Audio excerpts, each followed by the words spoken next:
Hey guys, welcome back to our channel. ఈ వీడియోలో మనం ఏపీపీసెట్ 2024 సంబంధించి క్వాలిఫైయింగ్ మార్క్స్ అంటే ఏంటి, అట్లనే ఎన్ని మార్క్స్ వస్తే క్వాలిఫై అవుతాము, అట్లనే డిఫరెంట్ కేటగిరీస్ వాళ్ళకి క్వాలిఫైయింగ్ మార్క్స్ ఎన్ని ఉంటాయి, అట్లనే ఎగ్జామ్ ప్యాటర్న్ ఎలా ఉంటుంది, ఎగ్జామ్లో క్వశ్చన్స్ ఎలా అడుగుతారు, వీటన్నిటి గురించి అయితే ఈ వీడియోలో డిస్కస్ చేద్దాం. సో ఈ వీడియోని ఎక్కడ స్కిప్ చేయకుండా ఎండ్ వరకు అయితే చూడండి. అట్లనే మీరు కానీ మన ఛానల్ని ఫస్ట్ టైం విజిట్ చేస్తున్నట్లయితే తప్పకుండా సబ్స్క్రైబ్ చేసుకుని పక్కనే ఉన్న బెల్ ఐకాన్ అయితే యాక్టివేట్ చేసుకోండి. సో లేట్ చేయకుండా వీడియోలోకి అయితే వెళ్ళిపోదాం.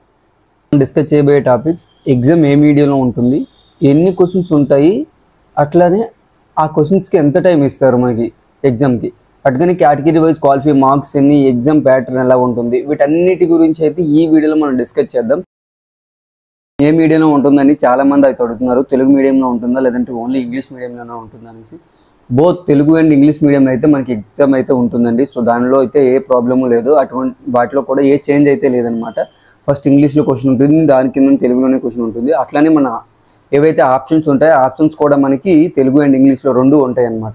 సో ఎగ్జామ్ బోత్ మీడియంస్లో ఉంటుంది, అదైతే గుర్తుపెట్టుకోండి. అట్లనే ఎగ్జామ్ ప్యాటర్న్ ఎలా ఉంటుందంటే మనకి 100 క్వశ్చన్స్ ఇస్తారు, ఆబ్జెక్టివ్ క్వశ్చన్స్. 100 క్వశ్చన్స్కి మనకి 90 మినిట్స్ అనేది టైం ఇస్తారనమాట. ఈ 90 మినిట్స్లో 100 ఆబ్జెక్టివ్ క్వశ్చన్స్ అనేది అటెంప్ట్ చేయాలి. ఓకేనా. ఈ 100 క్వశ్చన్స్కి కూడా 100 మార్క్స్ అయితే ఇవ్వడం అయితే జరుగుతుంది. ఈచ్ క్వశ్చన్ మనకి క్యారీ 1 మార్క్ చేస్తుంది. ఓకేనా. అట్లనే మనకి రాంగ్ ఆన్సర్కి ఎటువంటి నెగిటివ్ మార్క్ అనేది అయితే లేదు. మీరు ఎన్ని రాంగ్ ఆన్సర్స్ పెట్టుకున్నా సరే నెగిటివ్ మార్క్ అయితే లేదు. సో ఇదనమాట బెస్ట్ ఆప్షన్. ఏంటంటే మనకి పీజీ సెట్లో నెగిటివ్ మార్క్ లేదు కాబట్టి నీకు ఏదైతే అనిపిస్తుందో ఆన్సర్ నీకు తెలియకపోయినా సరే అది పెట్టుకోవచ్చు. ఎందుకంటే నెగిటివ్ మార్క్ లేదు కాబట్టి మనకి ఎటువంటి ప్రాబ్లం అయితే లేదు. సో మన మార్క్స్ మళ్ళీ మైనస్ అయ్యే ఛాన్సెస్ కూడా ఉండదు అనమాట. ఓకేనా. అట్లానే the entrance test will be consisted any 3 or 4 varieties of objective type questions. Like మనకి ఎంట్రన్స్ టెస్ట్ ఎలా కండక్ట్ చేస్తారంటే 3 or 4 టైప్ ఆబ్జెక్టివ్ క్వశ్చన్స్ అయితే ఉంటాయి. లైక్ మ్యాచింగ్ అయినా ఉండొచ్చు, లేదంటే థియరిటికల్ పాయింట్స్ అయినా ఉండొచ్చు, లేదంటే ఒక పారాగ్రాఫ్ ఇచ్చి దాని కింద నాకు కొన్ని ఆప్షన్స్ అయితే ఇవ్వడం, ఇట్లాంటివి అయితే జరుగుతుంది. సో మీకు అవి అయితే మనకి చూడగానే అర్థమైపోతుంది. సో మోస్ట్లీ మనకి ఆబ్జెక్టివ్ టైప్లో ఎక్కువ ఉంటాయి. ఇలా మ్యాచింగ్ ఇట్లానే మ్యాచింగ్, అట్లానే మనకి ఈ థియరిటికల్ ఒక పారాగ్రాఫ్ ఇచ్చి లేదంటే ఒక ప్యాసేజ్ ఇచ్చి దాని కింద 4 ఆప్షన్స్ అయితే ఇచ్చి దానిలో ఏదైతే టిక్ చేసుకోమంటారో సో అట్లాంటివి అయితే ఒక 2-3 క్వశ్చన్స్ అయితే మనకు కనిపిస్తుంది, అదైతే చూసుకోండి. సో అట్లానే మన ఎగ్జామ్ టైంలో మనకి టోటల్గా కంప్యూటర్ బేస్డ్ అయితే ఉంటుందన్నమాట. సో టోటల్గా మీరు సిబిటీలోనే చేసుకోవాలి. సో కంప్యూటర్ బేస్డ్ టెస్ట్ అనమాట ఇది.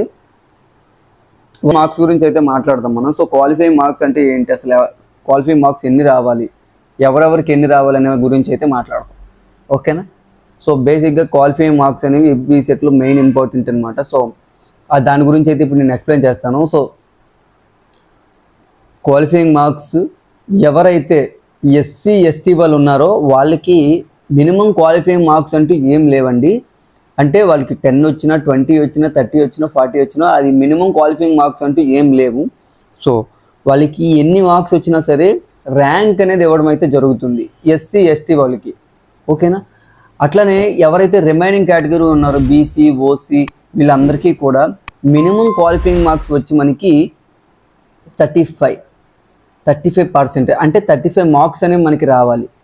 మినిమం క్వాలిఫైయింగ్ మార్క్స్ మనకి 35% అయితే ఉండాలన్నమాట. ఎవరు ఈ బీసీ ఓసీ వాళ్ళకి. ఈ 35% కన్నా తక్కువ ఉన్నట్లయితే మీకు అనేది ర్యాంక్ అనేది ఇష్యూ చేయరు. సో ఒకవేళ మీకు ర్యాంక్ ఇష్యూ చేయకపోయినట్లయితే మీరు ఏపీపీసెట్ క్వాలిఫై అవ్వలేదని అర్థం, అదైతే గుర్తుపెట్టుకోండి. ఓకేనా. ఈ 35 అనేది మినిమం క్రాస్ అవ్వాలి. ఎవరైతే బీసీ ఓసీ జనరల్ కేటగిరీస్ వాళ్ళు ఉన్నారో వీళ్ళందరూ కూడా ఈ మార్క్స్ అనేది మోస్ట్లీ క్వాలిఫై అవ్వాలి, లేకపోతే మీకు అనేది ర్యాంక్ ఇష్యూ చేయరు. ఎస్సీ ఎస్టీ వాళ్ళకైతే ఎన్ని మార్క్స్ రాని బట్ వాళ్ళకైతే ర్యాంక్ ఇష్యూ చేస్తారు. వాళ్ళకి 1 వచ్చినా 2 వచ్చినా 10 వచ్చినా సరే మార్క్స్ వాళ్ళకైతే ర్యాంక్ ఇవ్వడం అయితే జరుగుతుంది. బట్ ఎవరైతే జనరల్ కేటగిరీ వాళ్ళు ఉన్నారో వాళ్ళకి మాత్రం మినిమం 35 అయితే రావాలి. మ్యాక్సిమం ఎన్ని వచ్చినా ఓకే, మినిమం 35 అయితే ఉంటేనే వాళ్ళకి ర్యాంక్ ఇష్యూ చేయడం అయితే జరుగుతుంది అన్నమాట టోటల్గా వీడియో. సో ఈ వీడియో కానీ మీకు నచ్చినట్లయితే ఇదన్నమాట టోటల్గా వీడియో. ఈ వీడియో కానీ మీకు నచ్చినట్లయితే లైక్ చేయండి, షేర్ చేయండి, అట్లా మన ఛానల్ తప్పకుండా సబ్స్క్రైబ్ అయితే చేసుకోండి. నెక్స్ట్ వీడియోలో మళ్ళీ కలుద్దాం.